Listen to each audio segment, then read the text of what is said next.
So we'll start with our today's topic, that is cellulitis. As we have seen previously that cellulitis can be one of the complications of boil. So now what is cellulitis? This cellulitis is a spreading inflammation of subcutaneous tissue and facial plane, usually ending in suppuration. So there is a spreading inflammation of subcutaneous tissue and facial planes.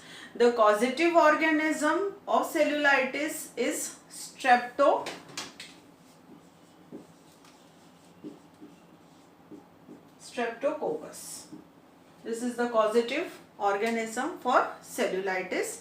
This organism, that is Streptococcus pyogenes, usually enters the tissue through a wound. It can be an accidental wound, it can be a scratch, or it can be a surgical incision also.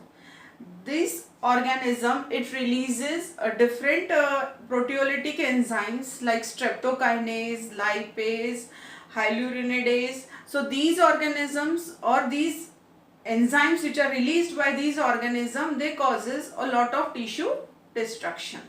And these organisms, they are having a tendency to multiply in chain. So they lead to a spreading inflammation.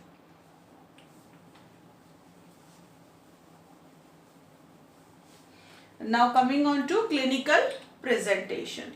The affected area is usually red and painful. If you touch that part will be hot and tender.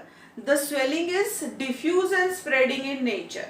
बहुत ज़्यादा area involve हो जाता है उसमें, बहुत सारी area में आपको स्वेलिंग दिखेगी. So the swelling is diffuse and spreading in nature and the edema is of pitting type.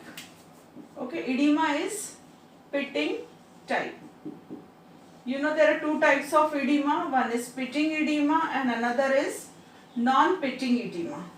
Okay, so when you press the area in which edema is there with your thumb for 15 seconds and then you release your thumb, you see the impression of your thumb on that area, and that is called as pitting type of edema. So in cellulitis you get pitting type of edema, and cellulitis, this condition usually progresses rapidly in individuals who are diabetic and those who are immunosuppressant individuals. So in these conditions, these patients, the cellulitis, it spreads more rapidly. Constitutional features like fever and toxemia may be present in cellulitis or are usually present in cellulitis because it is a spreading and fast inflammation. Lymphatics appears inflamed and appear as red streaks. You can see red streaks of lymphatics. Lymph nodes are enlarged and tender. Treatment of cellulitis. In treatment of cellulitis, number one is rest to the part. Rest to the part is given. Patient is asked to keep the part elevated so that the edema will reduce. So you keep the affected area elevated. Antibiotics and dressing with Maxsulf. Dressing is done with Maxsulf. This Maxsulf is having a high osmotic pressure and so it will absorb fluid and reduce edema. And when oedema is reduce तो क्या होता है कि जो veins के ऊपर pressure है वो कम हो जाता है और उस एरिया को जो ब्लड सप्लाई मिलना है वो अच्छी तरह से मिल सकता है.